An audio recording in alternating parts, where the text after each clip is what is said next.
Well, Mike, you've not been in Parliament all that long, but my word, it's been a busy time, hasn't it? Yeah, I mean, nobody could ever accuse it of being dull the last few months. What's your feeling about David Cameron making the decision to go? Was it inevitable? I don't think it needed to be. I'm very, very sad to see David Cameron stand down. I think he's been an outstanding Prime Minister and an outstanding leader of the Conservative Party. I mean, as we look around us on the government benches in the House of Commons, we know that many of us wouldn't be there if it wasn't for his leadership. And that was why I was one of the nearly 90 Conservative MPs who had voted to leave the European Union, who on referendum day wrote to David Cameron asking him to stay on because we think he was a great Prime Minister.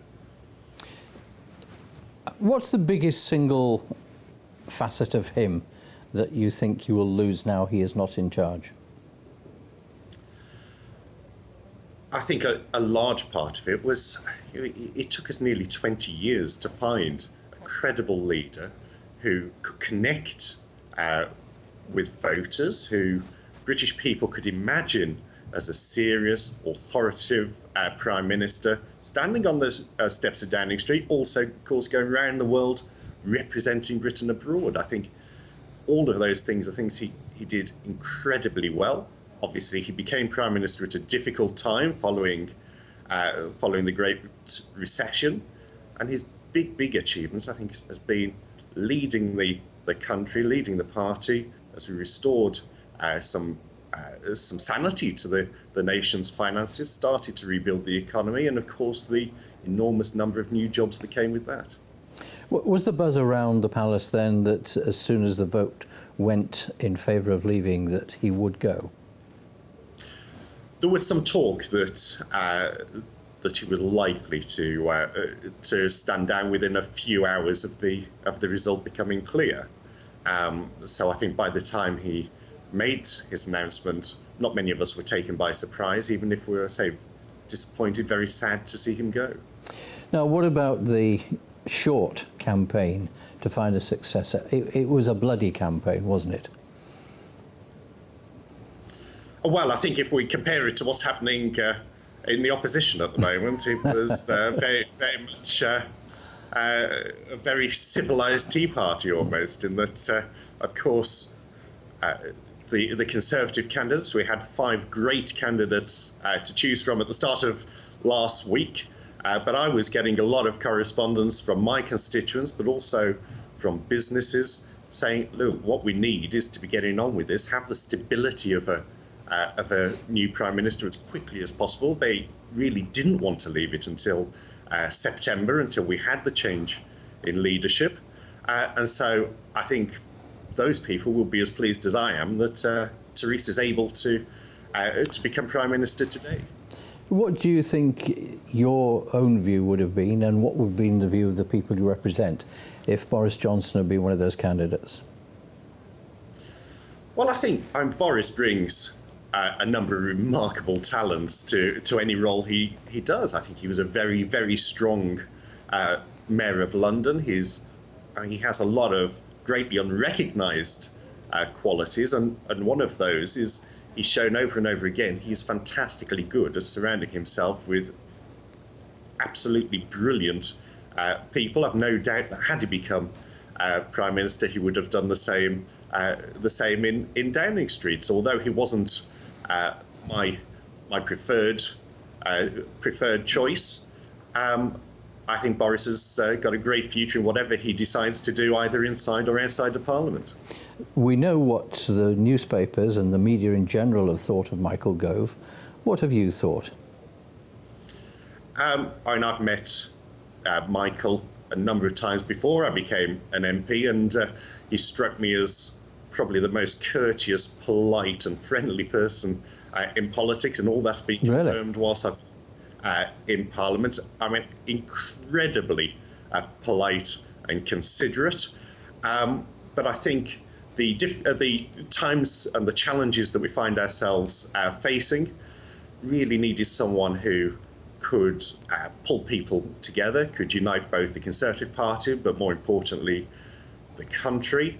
And Michael probably wasn't the conciliatory person around whom people could unite. What do you make of the comparisons that have been drawn, I suppose almost inevitably, between Theresa May, and you've already guessed what I'm going to say, between her and the late Mrs Thatcher? Well, of course, Theresa's becoming Britain's second Prime Minister today. Throughout most of the time I was growing up, Margaret Thatcher was leading the country. I think for a lot of people my generation, they were almost into their teens before they actually appreciated it was possible for a man to do the job.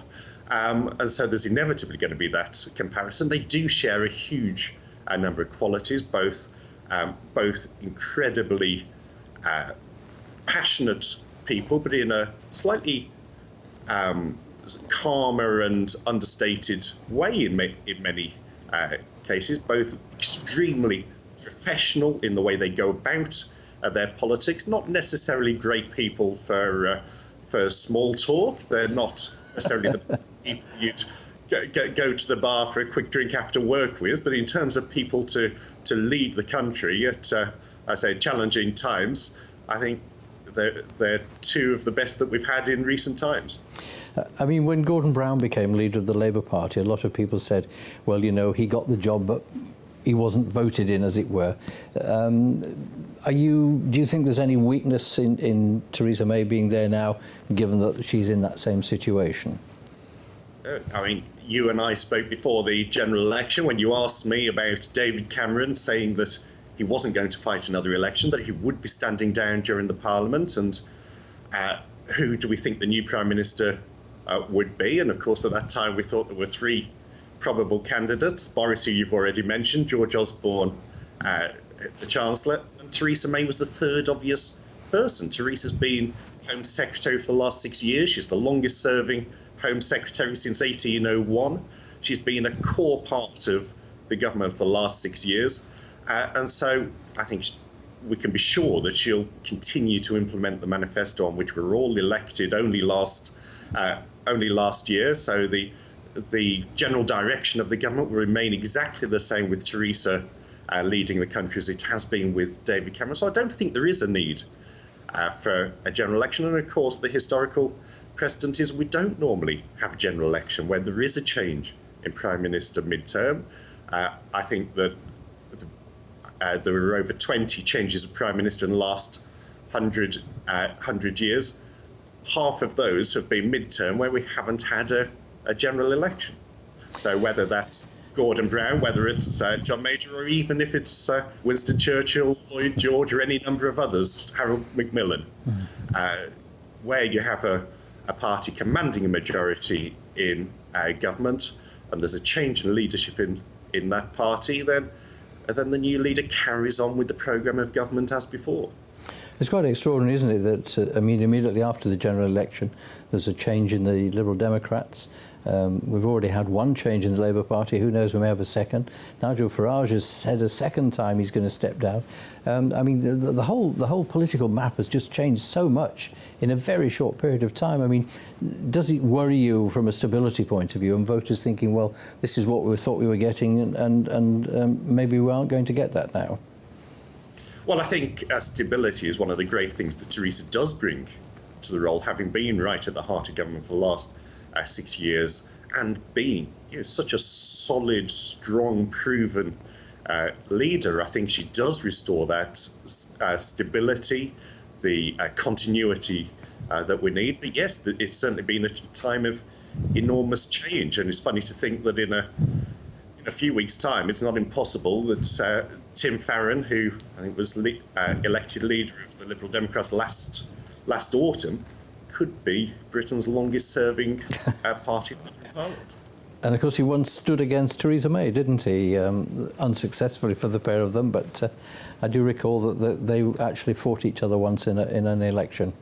Well, that's right. I mean, I remember going to campaign for Theresa. I think it was the 2005 general election when the Liberal Democrats were targeting her as part of what they called their decapitation strategy to try and take out senior Conservative figures. Now, I think Theresa increased her majority substantially in that election, because I think by then her constituents had known what a great representative in Parliament she was and what a strong leader she would be.